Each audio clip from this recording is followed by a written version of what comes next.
இந்து மதத்தை ஆதரிக்காதவர்களை எல்லாம் ஓரங்கட்டிவிட வேண்டும் என்று அவர்கள் அகமதாபாத்திலே ஒரு கூட்டம் போட்டார்கள். சனாதன சத்வத் என்ற அந்த கூட்டத்துக்கு பெயர். அந்த கூட்டம் 2 நாள் நடந்தது. அதன் முடிவிலே ஒரு பிரகடனத்தை வெளியிட்டார்கள். 32 பக்கம் அதனுடைய பிரகடனம். முதல் வாக்கியம் என்ன தெரியுமா? இனிமேல் இந்த மண்ணுக்கு, இந்த நாட்டுக்கு இந்தியா என்ற பெயர் கிடையாது, பாரத் என்றுதான் அழைக்க வேண்டும். அண்ணா அவர்கள் சட்டமன்றத்திலே கடைசியாக பேசுகிற போது, இந்த மண்ணுக்கு தமிழ்நாடு என்று நான் பெயர் சூட்டினேன். இனி யார் பிரதமராக வந்தாலும், முதலமைச்சராக வந்தாலும் இந்த பெயரை மாற்ற முடியாது, தமிழ்நாடு என்ற பெயரை மாற்ற முடியாது என்று அன்றைக்கு அண்ணா அவர்கள் பேசினார்கள். அந்த பேச்சு கேட்டுக் கொண்டிருந்த மாணவர்களில் ஒருவன் தான். அப்படி இந்தியா என்கிற பெயர் இருக்கக்கூடாது என்று சொல்லுகிறவர்கள் தான்.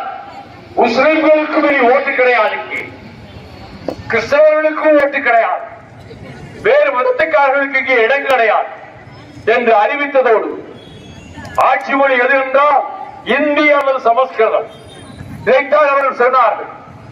இன்றைக்கும் சொல்லிக் கொண்டிருக்கிறார்கள். தமிழ்நாட்டிலே வந்ததை சொல்ல மாட்டார்கள். ஏனென்றால் இங்கே இருக்கக்கூடியவர்களுடைய மரபு, வழி, வழிபாடு எல்லாம் வித்தியாசமானது. கோயில்களுக்கும் போவார்கள், திமுக மாநாட்டுக்கும் வருவார்கள். அப்படிப்பட்ட உணர்வு கொண்ட கூட்டம் தமிழ்நாட்டிலே இருக்கிறது. இந்த தமிழகத்தினுடைய தனித்தன்மையை, மரபுகளை அழித்துவிட வேண்டும் என்றுதான் இந்துத்துவ சக்திகள் முயன்று கொண்டிருக்கின்றன.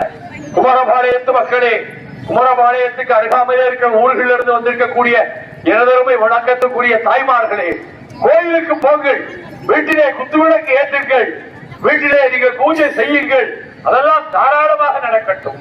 ஆனால் இந்த இந்தி என்கிற பேயும் சமஸ்கிருதம் என்ற பிசாசும் நம் நாட்டுக்குள்ளே, மாநிலத்துக்குள்ளே வரவிடக் கூடாது. அதற்காக எத்தனையோ இளம் பிள்ளைகள் உங்கள் பிள்ளைகளைப் போல துப்பாக்கி சூட்டிலே இறந்திருக்கிறார்.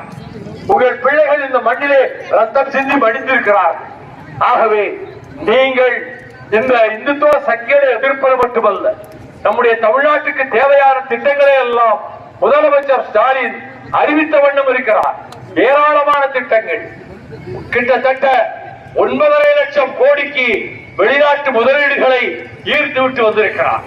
அப்படி என்றால் உங்கள் பிள்ளைகளுக்கு பின்னால் வேலை கிடைக்கும் என்ற நம்பிக்கையோடு நம்முடைய நாட்டினுடைய பண்பாட்டை, நாகரிகத்தை, மரபு வழி பண்பாட்டை பாதுகாக்க வேண்டுமெனில் நீங்கள் இந்த தேர்தலில் குமரபாளையத்திலே திரண்டிருக்கக்கூடிய வாக்காளர் பெருமக்களே, நீங்கள் பிரகாசுக்கு உதயசூரியன் சின்னத்திலே வாக்களித்து பெருவாரியான வாக்குகளிலே வெற்றி பெற செய்ய வேண்டும் என்று கேட்டுக்கொண்டு, இந்த சாயங்கால வேளையிலும் இந்த எளியவன் பேச்சை இவ்வளவு நேரம் நின்று கொண்டும் காத்திருந்தும் கேட்ட உங்கள் காலடிகளுக்கு என் நன்றியை தெரிவித்து விடைபெறுகின்றேன்.